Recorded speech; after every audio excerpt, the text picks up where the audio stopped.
Assalamualaikum warahmatullahi wabarakatuh. Saya Septia Medina dengan NIM 210600105 dari Prodi Ekonomi Pembangunan, tugas mata kuliah Ekonomi Pembangunan 2 dengan dosen pengampu Dr. Alfonsa Trianto, SPME. Baiklah, pada kesempatan kali ini saya akan mempresentasikan materi tentang kebijakan neraca pembayaran utang, krisis keuangan, dan stabilisasi. Adapun 8 submateri yang akan dibahas. Yang pertama, keuangan dan investasi internasional, pos-pos neraca pembayaran, persoalan defisit neraca pembayaran, akumulasi utang dan kemunculan krisis utang, upaya penanggulangan instabilitas makroekonomi, kebijakan stabilisasi IMF klasik, serta kritik terhadap kebijakan tersebut. Utang najis dan pencegahannya, resolusi krisis utang 1980 sampai 1990-an dan kerentanan yang berkesinambungan, serta yang terakhir krisis keuangan global dan negara-negara berkembang. Untuk submateri yang pertama yaitu keuangan dan investasi internasional, isu-isu utama. Setelah meninjau berbagai transaksi neraca pembayaran suatu negara dan tren terkini dalam neraca perdagangan negara-negara berkembang, kita akan mengamati dimensi dan dampak dari krisis utang di negara-negara berkembang. Fokus awal kita adalah melihat bagaimana krisis utang yang besar muncul selama tahun 1980-an dan mengapa utang masih menjadi penghambat pertumbuhan yang serius di Afrika bertahun-tahun setelah krisis menerpa. Bagaimana krisis ditangani pertama kali di Amerika Latin dan kemudian di Afrika, dan siapa yang memikul beban program stabilisasi dan penyesuaian yang dituntut oleh International Monetary Fund atau IMF. Krisis 1980-an dianggap penting karena cakupannya dan dampaknya pada perlambatan kemajuan pembangunan di puluhan negara berkembang. Kita kemudian akan mengamati beberapa krisis internasional yang muncul di negara-negara berkembang selama 2 dasawarsa berikutnya, terutama krisis Asia Timur pada akhir dasawarsa 1990-an dan mempertimbangkan bagaimana dampak kerugian dari krisis utang internasional pada warga negara berkembang dan dapat diminimalkan atau dicegah. Kemudian materi kedua, pos-pos neraca pembayaran. Neraca pembayaran dirancang untuk merangkum transaksi keuangan suatu negara dengan dunia. Tabel neraca pembayaran ini dibagi dalam 3 komponen, transaksi berjalan atau current account, transaksi modal atau capital account, dan transaksi cadangan moneter atau cash account. Neraca pembayaran terkadang disajikan dalam format lain yang membagi transaksi berjalan ke dalam 2 bagian, yang disebut transaksi berjalan dan transaksi modal. Neraca pembayaran terkadang disajikan dalam format lain yang membagi transaksi ke dalam 2 bagian, yang disebut transaksi berjalan dan transaksi modal. Transaksi berjalan atau current account berfokus pada ekspor dan impor barang dan jasa, pendapatan investasi, pengangsuran utang atau debt service, dan pengiriman serta transfer uang neto swasta dan publik. Secara spesifik, transaksi ini mengurangkan nilai impor dan ekspor dan kemudian menambahkan aliran pendapatan investasi neto yang diterima dan luar negeri. Transaksi berjalan memungkinkan kita untuk menganalisis dampak dari berbagai kebijakan komersial, terutama perdagangan barang, tetapi juga berdampak secara tidak langsung pada pendapatan investasi, pengangsuran utang, dan transfer pribadi.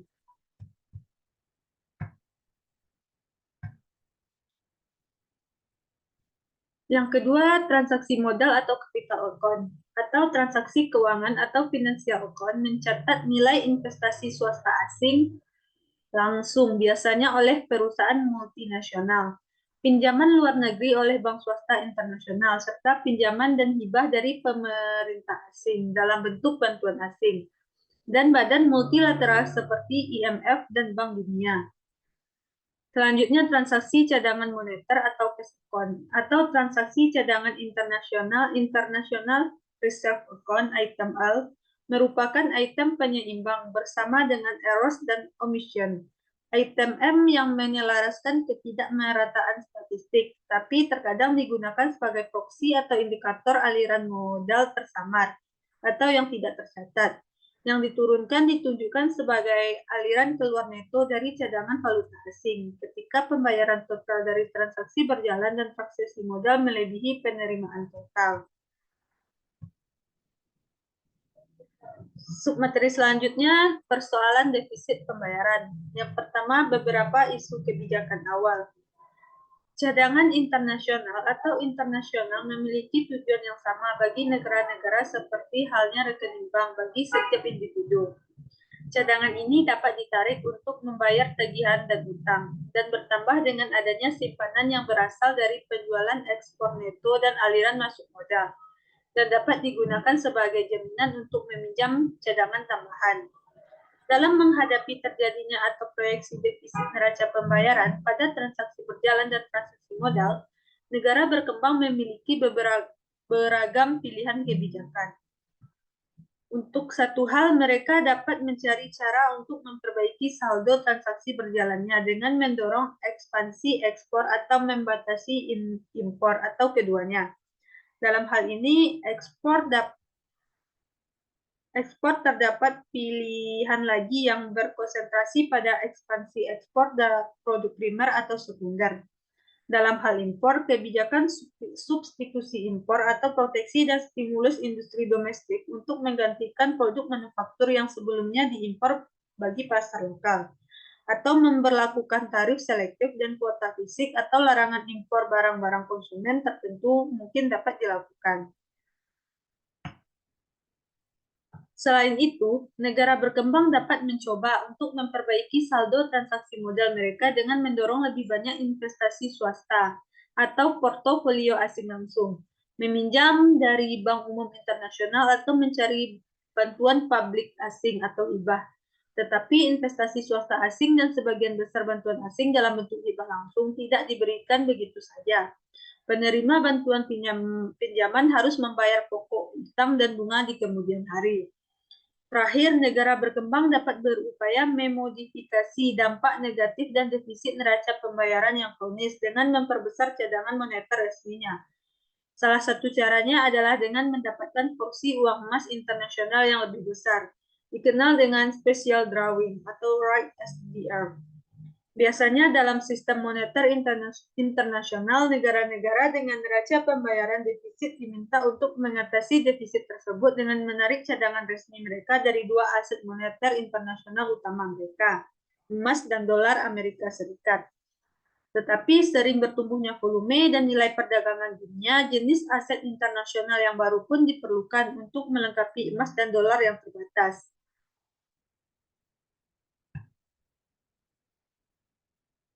2. Tren dalam neraca pembayaran.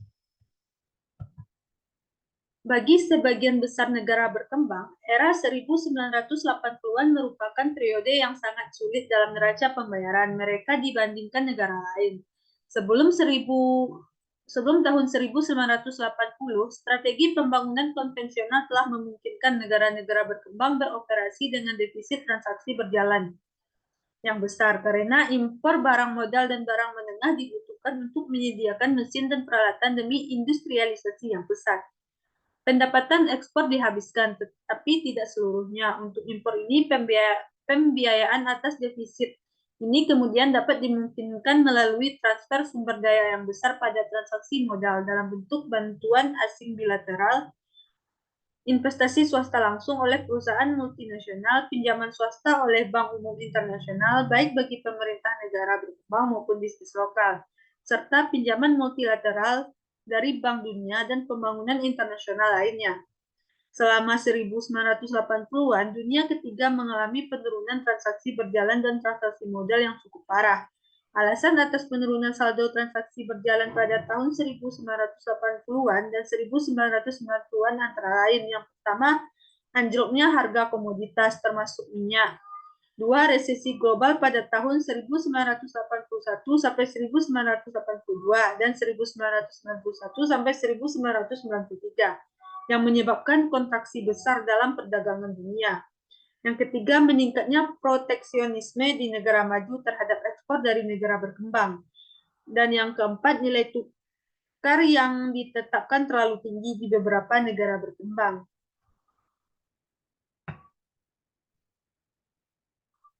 Submateri selanjutnya yaitu akumulasi utang dan kemunculan krisis utang. Yang pertama, latar belakang dan analisis.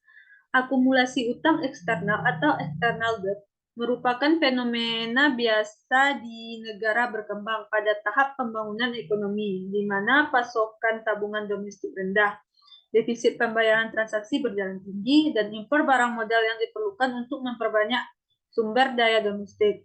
Sebelum awal 1970-an, utang eksternal negara berkembang relatif kecil dan biasanya menjadi fenomena umum. Mayoritas kreditor adalah pemerintah asing dan lembaga keuangan internasional seperti IMF, Bank Dunia, dan Bank Pembangunan Regional. Sebagian besar pinjaman bersifat lunak atau berbunga rendah dan diperpanjang untuk tujuan penerapan proyek pembangunan dan memperbesar impor barang modal.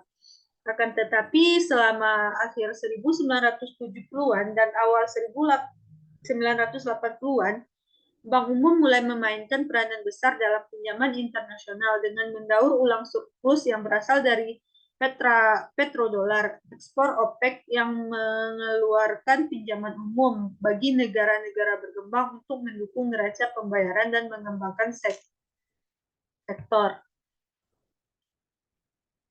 Awal mula krisis utang tahun 1980-an.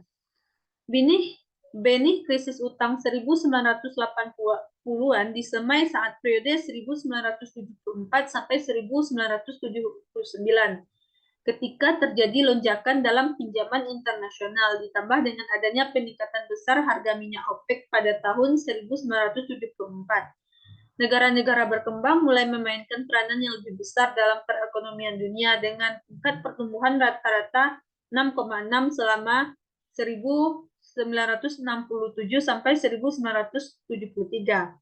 Dalam menghadapi tingginya harga minyak dan resesi dunia, ketika itu tingkat pertumbuhan ekonomi negara industri jatuh dari rata-rata 5,2% pada periode 1967 sampai 1974 menjadi rata-rata 2,7% setelah 1974 hingga akhir 1970-an. Banyak negara berkembang berupaya mempertahankan tingkat pertumbuhan tinggi mereka melalui tambahan pinjaman. Negara-negara yang baru terindustrialisasi dan berpendapatan menengah beralih kepada bank umum dan pemberi pinjaman swasta lain, yang mulai mengeluarkan pinjaman umum untuk menopang neraca pembayaran. Submateri selanjutnya, upaya penanggulangan instabilitas makroekonomi, kebijakan stabilisasi IMF klasik, serta kritik terhadap kebijakan tersebut. Yang pertama, program stabilisasi IMF. Dengan menggantungkan diri pada IMF untuk mengenakan kebijakan stabilisasi atau stabilization policy yang sangat ketat, proses yang disebut dengan ketentuan sebelumnya menyetujui pemberian dana pinjaman melebihi kuota lokal IMF mereka. Bank-bank swasta ini menafsirkan keberhasilan negosiasi dengan IMF sebagai indikasi bahwa negara peminjam melakukan upaya serius untuk mengurangi defisit pembayaran dan mendapatkan valuta asing yang dibutuhkan untuk melunasi pinjaman. Sebelumnya terdapat 4 komponen dasar dari program stabilisasi IMF, antara lain yang pertama, penghapusan atau liberalisasi atas kendali pihak pemerintah terhadap pertukaran valuta asing impor. Kedua, devaluasi nilai tukar resmi mata uang domestik. Ketiga, pemberlakuan program-program anti-inflasi domestik ketat yang terdiri dari pengendalian kredit perbankan untuk menaikkan tingkat bunga dan cadangan minimum, pengendalian defisit pemerintah melalui pembatasan belanja negara, termasuk pada bidang layanan sosial bagi penduduk miskin dan subsidi bahan pangan pokok, bersama dengan peningkatan pajak dan harga-harga produk yang dihasilkan oleh BUMN. Pengendalian peningkatan upah, terutama menghapus indeks upah. Dan yang terakhir, mencabut beragam bentuk pengendalian harga dan mendorong pasar yang lebih bebas. Yang keempat, lebih terbuka terhadap investasi asing dan membuka diri pada perekonomian internasional. Selanjutnya, taktik untuk mendapatkan keringanan hutang. Beragam proposal untuk menghapus atau melakukan restrukturisasi atau restructuring beban utang negara-negara pengutang besar telah diajukan. Mulai dari alokasi baru SDR hingga restrukturisasi dengan ketentuan utang yang lebih baik bagi negara debitur atas pembayaran pokok utang yang jatuh tempo selama periode konsolidasi yang disepakati. Yang paling terkenal mungkin adalah pengaturan Paris Club yang memberikan persyaratan yang sangat lunak, disebut juga dengan persyaratan Toronto. Pengaturan bilateral atas pinjaman resmi ini akan memungkinkan pemerintah negara pemberi pinjaman atau kreditor untuk memilih satu dari 3 alternatif pinjaman lunak. Pembatalan parsial hingga sepertiga dari pinjaman tidak lunak, menurunkan tingkat bunga, atau perpanjangan jatuh tempo 25 tahun untuk menghasilkan penghematan arus kas bagi negara pengutang. Submateri selanjutnya yaitu utang najis dan pencegahannya. Utang najis atau EDS debt merupakan konsep dalam teori hukum internasional bahwa seperti halnya ketidakberlakuan kontrak yang ditandatangani di bawah tekanan. Utang negara yang digunakan oleh pemerintah yang kurang demokratis yang tidak sesuai dengan kepentingan masyarakatnya sebaiknya dianggap tidak berlaku. Utang najis seperti ini hanya mencerminkan utang pribadi pejabat rezim yang berkuasa, bukan utang negara yang menjadi tanggung jawab bersama warga negara. Konsep ini memiliki sejarah panjang. Awalnya tercetus secara implisit, meskipun dahulu istilahnya berbeda. Oleh Meksiko setelah penggulingan Kaisar Maximilian I yang didukung oleh Prancis dan oleh Amerika Serikat atas nama Kuba dalam negosiasi setelah Perang Spanyol-Amerika tahun 1998, di mana Amerika Serikat membantu pemberontak selama Perang Kemerdekaan Kuba sembari mendapatkan pengaruh jangka panjang. Konsep ini secara eksplisit dikemukakan pada tahun 1927 oleh ahli hukum Alexander Steg. Sima Jayachandran dan Michelle Kramer menyarankan penciptaan badan internasional independen untuk menentukan rezim manakah yang tidak sah dan dengan demikian utang yang diberikan kepada rezim tersebut dianggap najis. Jika memang demikian, ini tidak menjadi kewajiban hukum pemerintah berikutnya. Jayachandran dan Kramer juga menyarankan bahwa konsep ini sebaiknya diterapkan dalam beberapa cara, misalnya sekalipun pengadilan internasional tidak bisa tercipta, prosedur ini dapat dilangsungkan melalui Dewan Keamanan PBB dan beberapa koordinasi bahkan dapat dicapai melalui inisiatif sejumlah LSM dan pemimpin terkemuka atau melalui mekanisme campuran formal dan informal. Selanjutnya, submateri resolusi krisis utang 1980 sampai 1990-an dan kerentanan yang berkesinambungan. Bank Umum dan pemberi pinjaman di negara-negara industri menyatakan bahwa krisis utang telah berakhir melalui penandatanganan kesepakatan restrukturisasi ala Brady dengan Argentina pada bulan April 1992. Dan dengan Brazil pada bulan Juli 1992. Kecemasan akan instabilitas kembali menyeruak pada tahun 1997 dan 1998. Korea Selatan, Indonesia, dan Thailand juga Rusia, Brazil, dan negara-negara lain meminjam dana dari IMF dengan persyaratan ketat. Di Korea Selatan dan negara lainnya, wacana publik berpusat pada pembahasan bahwa persyaratan ketat ini telah menyebabkan resesi besar yang sebenarnya bisa dihindari, dan untuk meresponnya pemerintah di seluruh Asia Timur dan di luar kawasan itu berusaha untuk menggenjot ekspor melunasi pinjaman IMF dan memperbesar cadangan falas selama dasawarsa berikutnya. Proses ini dirangsang juga oleh nilai dolar yang dipandang terlalu tinggi dari nilai sebenarnya, disertai catatan defisit perdagangan Amerika Serikat yang terus membesar. Inisiatif HIPC, inisiatif pertama untuk menangani persoalan negara miskin pengutang besar atau Highly Indebted Poor Countries, diluncurkan oleh kelompok 8 negara industri utama atau Group of 8 atau GS pada tahun 1996. Mereka membuat proses kualifikasi yang cukup rumit untuk menambah keringanan utang melalui lembaga keuangan internasional. Tetapi pada tahun 1999 hanya 4 dari 36 negara miskin yang terpilih yang masuk kualifikasi.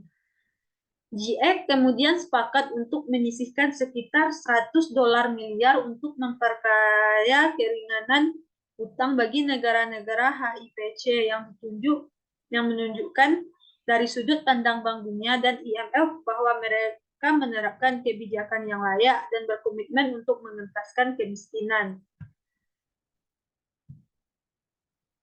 Submateri selanjutnya, krisis keuangan global dan negara-negara berkembang. Yang pertama, penyebab krisis dan tantangan untuk pemulihan yang bertahan lama. Para ekonom belum sepenuhnya sepakat mengenai akar penyebab dari krisis ini. Ada yang mengatakan bahwa krisis ini sebenarnya tidak perlu terjadi apabila beberapa hal yang salah tidak terjadi secara serempak. Di Amerika Serikat, salah satu faktor yang ditengarai adalah deregulasi keuangan yang terlalu cepat dan meluas, dan kurang cermat dalam perencanaan dan implementasinya. Deregulasi dilakukan dalam bentuk pencabutan aturan yang memisahkan perbankan umum komersial dan perbankan investasi tanpa adanya kerangka regulasi yang layak untuk menggantikannya. Kegagalan untuk meregulasi instrumen keuangan baru, kurangnya penegakan hukum atas peraturan sebelumnya, dan tingkat bunga yang rendah secara artifisial. Faktor utama kedua yang mungkin menjadi penyebab krisis ini adalah ketidakseimbangan perdagangan internasional kronis antara Asia Timur, terutama Cina, dan negara-negara maju, terutama Amerika Serikat. Seiring dengan masuknya aliran modal ke Amerika Serikat, hal ini menjaga modal tetap murah dan memicu gelembung permintaan di perumahan di Asia Amerika Serikat dan beberapa negara Eropa. Dalam merespon krisis ini, banyak negara melakukan program stimulus fiskal dalam anggaran belanja pemerintah untuk menopang permintaan yang lemah dan mencegah terjadinya depresi. Mayoritas ekonom menganggap hal ini sebagai tindakan yang perlu dan efektif, seperti yang telah ditunjukkan oleh bukti-bukti. 2. Dampak ekonomi terhadap negara berkembang. Pertumbuhan ekonomi pada tahun 2007 dan paruh pertama 2008. Negara-negara berkembang tidak begitu terkena dampak krisis dibandingkan negara-negara maju. Tetapi pada paruh kedua tahun 2008, dampak cukup parah di sebagian besar negara berkembang yang berlanjut hingga tahun 2009. Seperti yang dikemukakan oleh World Development Report 2009, negara-negara berkembang lebih bertahan terhadap krisis keuangan global dibandingkan negara-negara maju, karena sistem keuangan mereka tidak terkait erat dengan sistem perbankan Amerika Serikat dan Eropa yang terkena imbas paling besar. Baik IMF dan Bank Dunia menekankan akan adanya kerentanan dan ketidakpastian. Yang pertama, ekspor. Ekspor turun drastis pada awalnya. Volume perdagangan dunia turun 14,4% pada tahun 2009, penurunan terbesar selama beberapa dasawarsa terakhir dalam mengurangi defisitnya. Amerika Serikat berharap untuk bisa menabung lebih banyak seiring dolar terdepresiasi, sementara itu negara tersebut telah mengalami peningkatan defisit perdagangan, meskipun lebih kecil ketimbang sebelum krisis, sehingga memungkinkan terjadinya sedikit pemulihan ekspor. Yang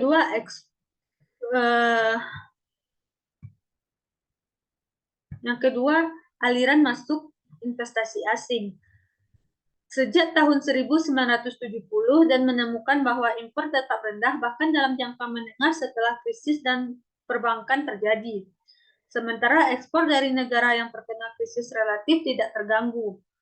Negara yang mengalami krisis perbankan yang juga memiliki defisit transaksi berjalan yang lebih tinggi biasanya mengalami penurunan yang lebih besar pada impor. Biasanya situasinya akan tetap sama dengan tren yang ada sebelum krisis terjadi selama beberapa tahun. Yang ketiga, pasar saham negara. Berkembang awalnya pelarian modal ke tempat yang lebih aman menyebabkan volatilitas pasar saham negara berkembang meningkat tajam. Tetapi harga pada akhirnya kembali naik dan pasar pun menjadi lebih dalam di beberapa perekonomian berkembang yang tumbuh pesat, terutama Cina dan India. Selanjutnya bantuan. Bantuan telah menurun tajam selama 2 dasawarsa ini. Pada tahun 2005, negara-negara maju terkemuka berjanji untuk meningkatkan bantuan, terutama bagi Afrika. Tetapi hanya sedikit yang bertambah dari yang telah dijanjikan. Tetapi karena bantuan tetap berada di bawah tingkat historisnya, aliran keuangan lain seperti pengiriman uang dari pekerja di luar negeri, FDI, dan investasi portofolio bertambah beberapa kali lipat ketimbang penurunan bantuan. Selanjutnya, pengiriman uang oleh tenaga kerja ke negara asalnya. Pengiriman uang ke negara-negara berkembang dari para pekerja migran telah mencapai rekor 336 miliar dolar pada tahun 2008. Tetapi pada akhirnya pengiriman uang ini turun secara signifikan. Pengiriman uang tersebut menjadi faktor penting dalam pengentasan kemiskinan di belakangan ini. Dan konsekuensi negatifnya akan makin meningkat apabila pengiriman uang tidak segera diperbaiki. Selanjutnya yang terakhir, kerangka kebijakan umum.